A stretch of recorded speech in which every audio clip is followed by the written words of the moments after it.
Right, I have notes. I have a cup of tea. I came prepared. Did you come prepared? Because I did. I am here today on request.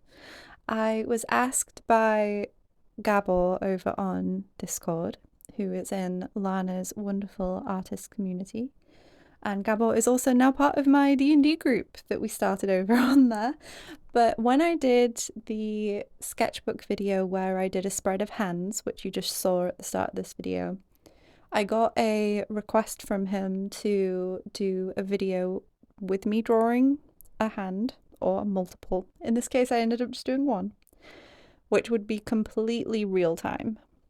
And that's what you're seeing today. I am drawing a hand throughout this entire video, and I have not edited out any of it other than at the very, very, very, very end, and I'll explain why that happens. So, sip of tea. Since we're going to be here for a little while, I wholeheartedly encourage you to grab your sketchbook if you so desire and draw along with me while I am sketching in this video and chatting to you post sketching. I have chamomile tea here because it is late at night and I do not need the caffeine. And I have notes because I am going to need them to remember certain things to do with this sketching session. So, first off, I am sketching a hand. I hope that's obvious by the title of this video and the content of the video so far. But I am doing a study session. You are seeing a study session here in order to prepare for a character illustration I'm going to do. So the illustration is going to be of a friend's OC, and everything other than that is a secret so far. So I can't reveal anything about that yet. But the pose that I have planned for the character has a hand pose in it that I'm trying to practice and figure out how I want to do the pose. So I've grabbed some references that are kind of similar-ish to what I am wanting to do, and I'm studying them, and you're seeing one of those in this video. I wasn't timing myself for this. Sometimes I like to time myself, sometimes I don't. This one was just a freestyle session, so there wasn't any timing, and it ended up being about 25 minutes with some adjustments towards the end, which again, I'll get into those as we get in further. What I need my notes for is remembering where I got the reference from, because I know some of you do like to know that. So what I'm drawing from today is reference by the website TrueRef. So that's TRUEREF, TrueRef. And they do packs of reference images. I think they only do figures, at least as of when I was using them. And this is specifically from the pack Flowing Fabric JR.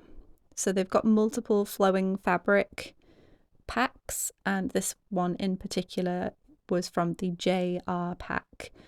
I'm not affiliated with TrueRef at all. They're just something that I use in my own practice. And I know that people like to know what other artists use, so I thought I would let you know. And I can now put the notes down.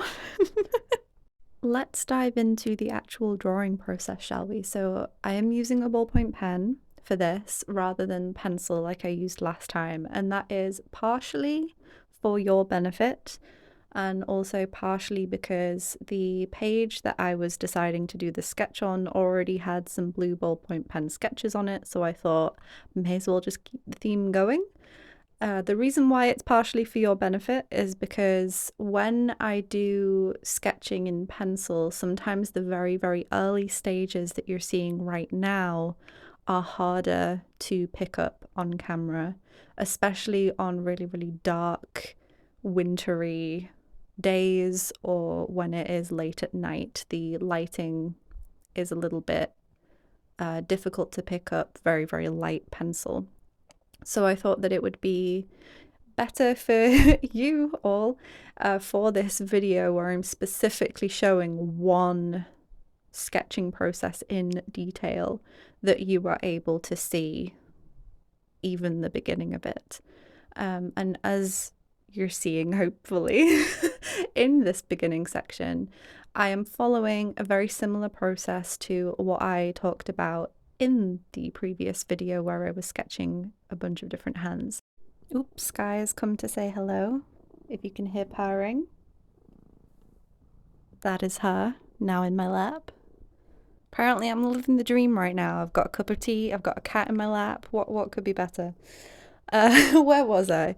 I'm laying out the rough proportions at the moment. I'm trying to get something down on paper because that's the hardest part, is actually starting a lot of the time. So I'm trying to lay down the groundwork at the moment.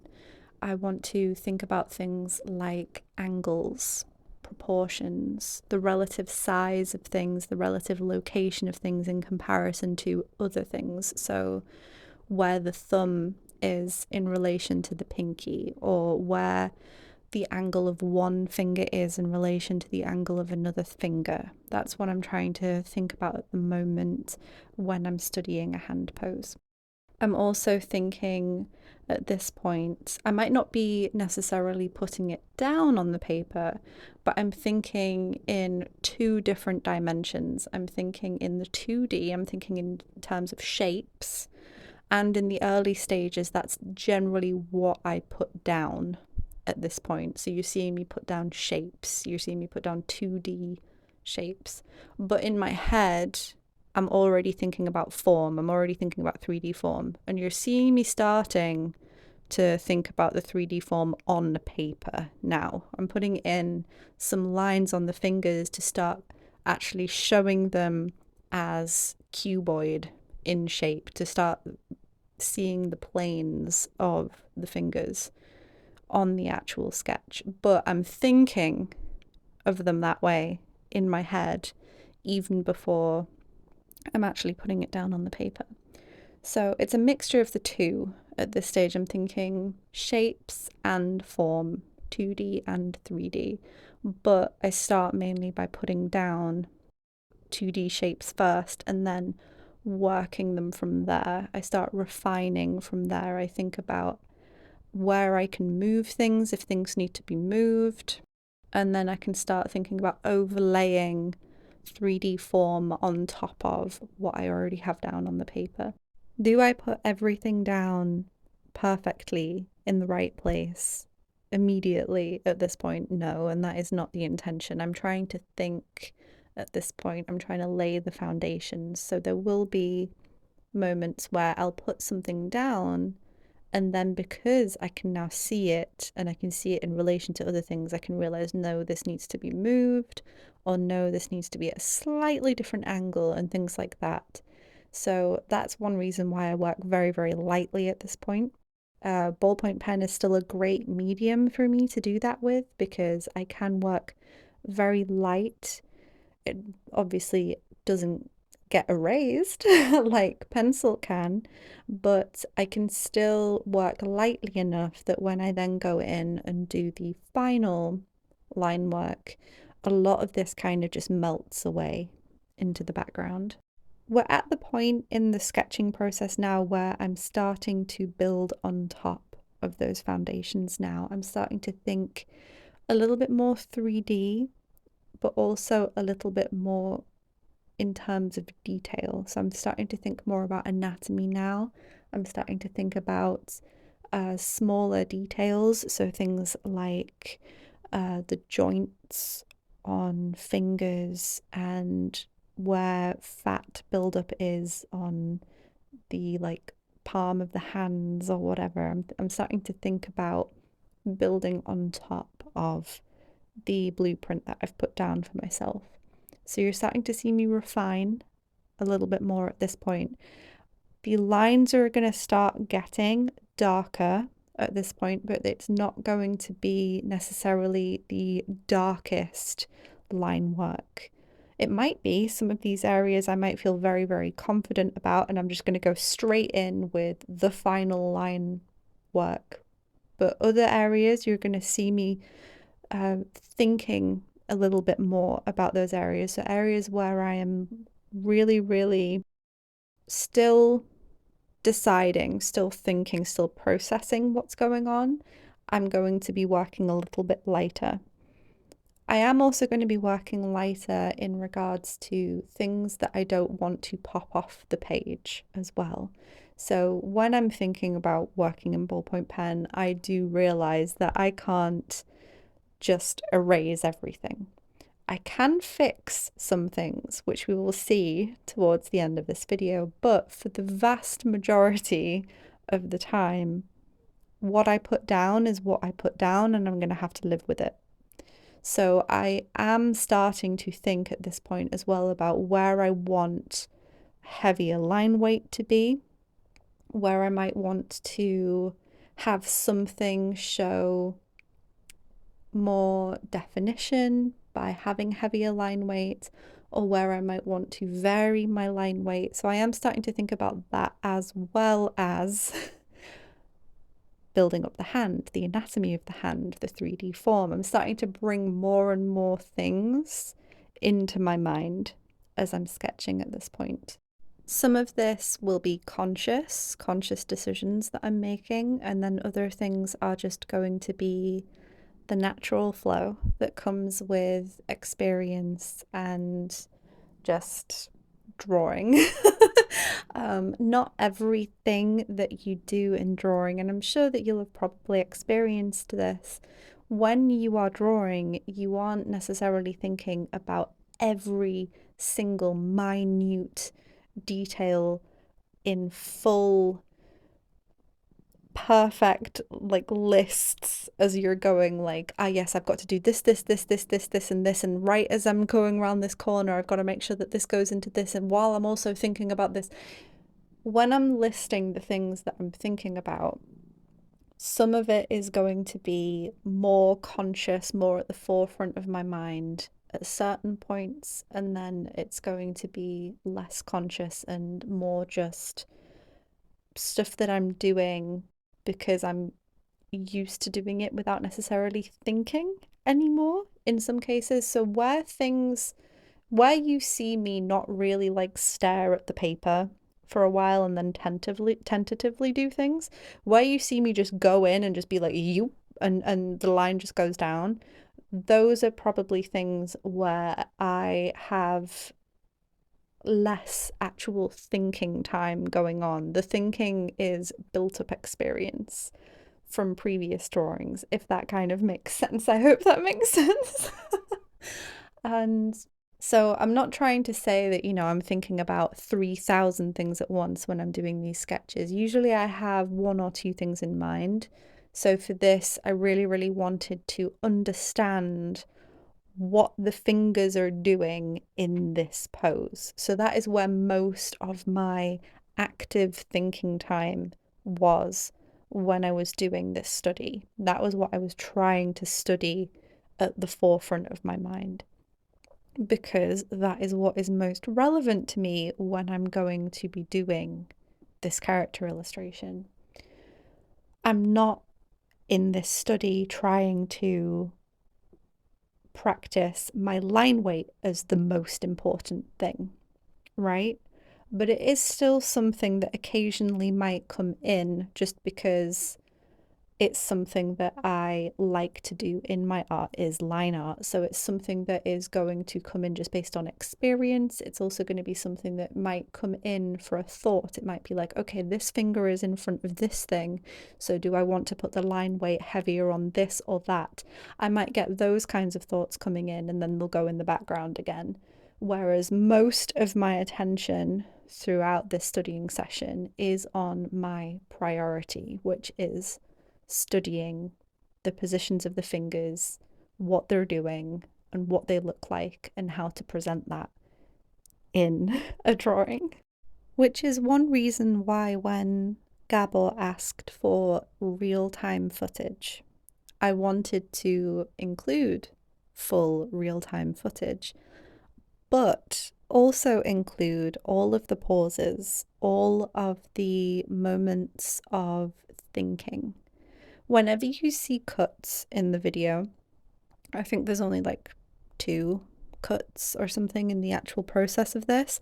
That is me getting up to get a glass of water, or it's me stretching my hand, or something like that. Just for full transparency, that is what's going on if there is a cut in the video, but I made sure to put down the pen and not touch anything on the actual sketchbook page. But other than that, I wanted to keep the actual thinking time in this sketching process because I want you to see the reality of thinking for me when I am studying and when I am drawing a hand. Hopefully through that you can see a little bit more of like a real peek into what studying is like for me, what drawing a hand or studying in general as well, but what drawing a hand is like for me, and also what studying is like for me, and seeing a little window into what that can actually look like. Because sometimes, as I mentioned, there might be timers. I might be doing like gesture drawing, or I'm trying to do like a 10-minute pose or whatever like that. But in this case, I was sat down and I was like, okay, I'm going to roughly give myself, I like roughly said, like no more than half an hour, right? Because I didn't want this video to be 3 hours long. But I didn't set a timer or anything because I wanted to both really let myself think. So this was also for me as well as for you. Because this was an actual studying session for me, right? It wasn't just something that I was doing for YouTube. This is a real thing that I am doing as part of my art process. I'm just sharing it with you all. And I wanted to allow myself for this particular kind of study session to really have the time to sit there and think before I put something down. There's a place for being quick, there's a place for taking your time, and there's a place for things in between in art processes and in studying. So I'm just showing you a little slice of one of those things in my own art process for this video here today. And I thought it would be a nice little thing to just add into the whole here's a real-time drawing of a hand idea of the video that Gabor requested.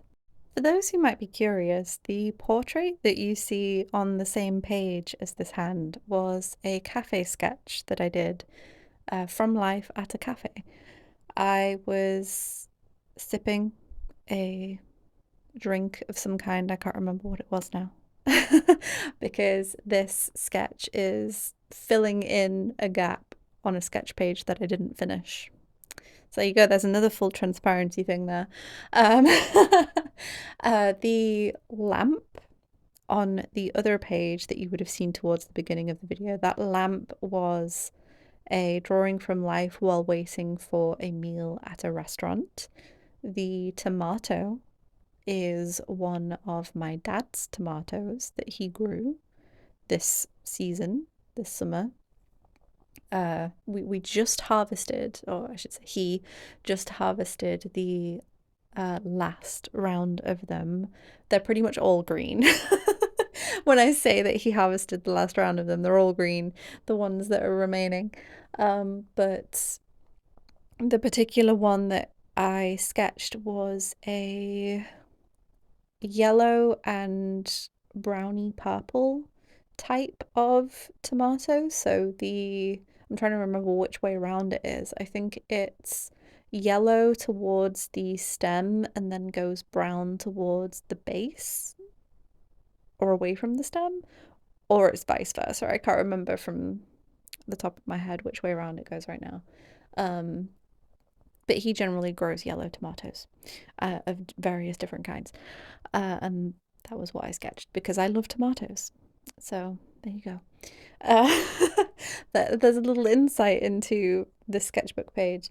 It was basically a patchwork page for me. So I did a sketch at a restaurant, and then on another day, it could be a few days later, it could be a week later, it could be weeks later, I go in and I do another sketch. And then I go in, and because there's more space on that page, I do another sketch. And then I'm like, oh, I need to study a hand today. I'll go find a gap on a patchwork page. And then I'll go and find a gap on a page like this. So that is basically what this kind of sketchbook page is for me.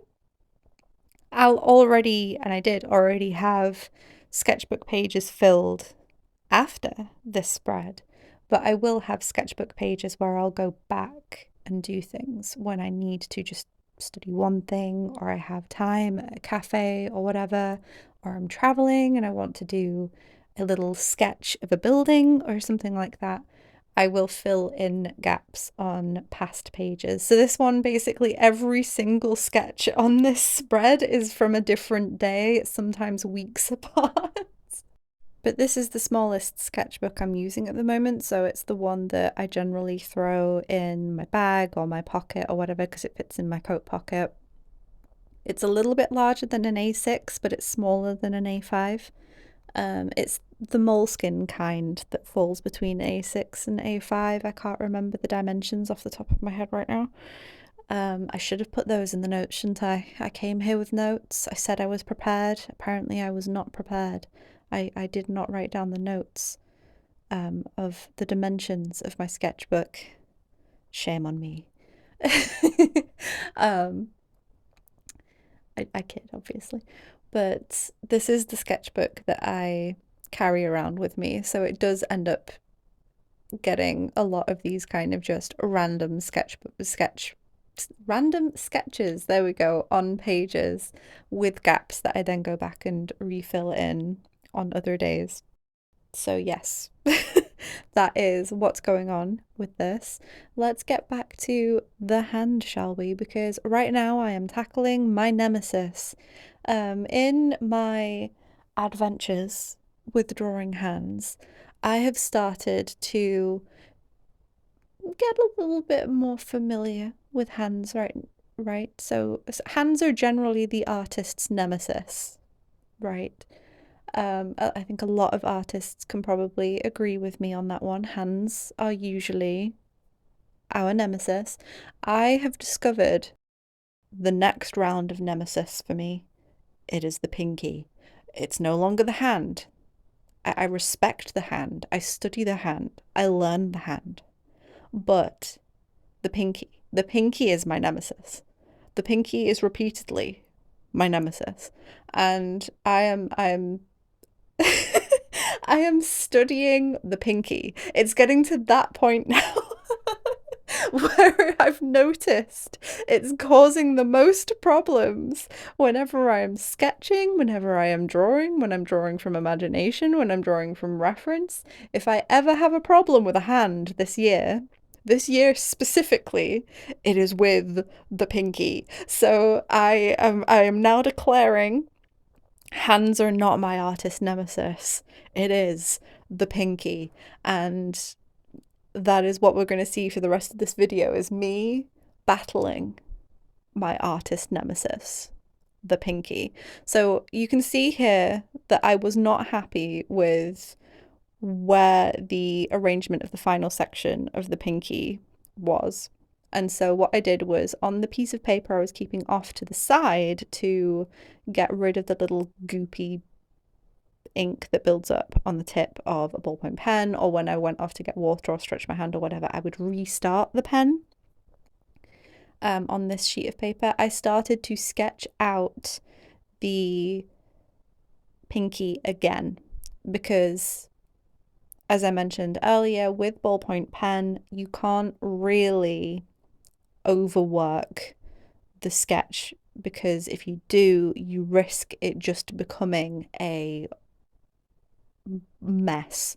It just ends up becoming layers and layers and layers of ink that you can't really distinguish.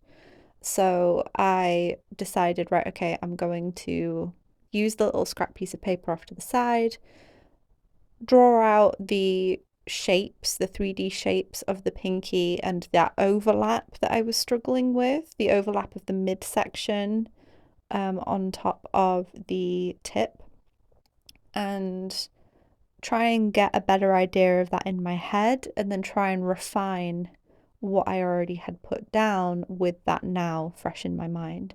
So even going in and refining it, you can see that what I was correcting is battling with the line art of what went wrong. And that is what I am going to end up correcting towards the end of this video, because if I ever come across a situation like this where there might be a little bit of line work that I ended up having to correct on a sketch, then what I can sometimes do with ballpoint is not remove it. This will not remove the ink, and it will not make it invisible either, but it will lighten it a little bit. And that is, I'm going to go in with a white gel pen and cover some of the lines that I put down originally, and it just makes those lines fall into the background again. They start looking like the line art of the very, very beginning, right? The foundation line work. It starts looking more like that. So it falls back into the background a little bit more than it does at the moment, because at the moment there's quite a lot of heavy ink on the tip of the pinky and it draws the eye. Because contrast, yay. So what I end up doing after I finish off what you're seeing here is I put down the pen, and originally I'm like, okay, I'm just going to leave it there. But then I wander off and I'm like, you know what? No, I'm not going to leave it there. I'm going to correct. So I came back and I got gel pen and I overlaid that. So when I say that the sketching session is in real time, all of what you're seeing so far up until I go, right, okay, I'm done, is in real time. But then the covering it with gel pen bit, I have not done in full time. So there you go. That is what I meant by apart from the very end, it's all real time. The gel pen bit was edited so that it's not the full time, because the problem with doing the gel pen correcting is that I have to kind of do it in layers. So it takes a few minutes, and I didn't want I didn't want to add another like couple minutes of you sitting through me very, very slowly applying white gel pen in barely perceptible layers repeatedly until it was perceptible. So, to save your sanity, I did not put in the full gel pen footage. I am sorry. I'm very, very sorry for that. I hope that you can forgive me. If you've made it to this point, I hope that you can forgive me for not including the full gel pen footage. Let's get back on track. Oh, Sky's snoring. If you can hear little honks, Sky is snoring. She does snore a little bit, does Sky. She's perfectly healthy with it, but she does snore. But yes, back to the hand, away from cat snoring, back to the hand. What you're seeing me do now is some of that layering of the white pen. I'm using a jelly roll. Some people have more success with jelly roll. Some people have more success with, is it the Uniball Signo? I don't use that one. I personally find success with the jelly roll. You do you. Everyone has different preferences, right? But what I do once the layers are very, very, very dry, and that's key to doing this, is that I can apply one more layer of ballpoint pen. So this I have to be very confident with if I am going to try and apply any ballpoint pen on top of the gel pen.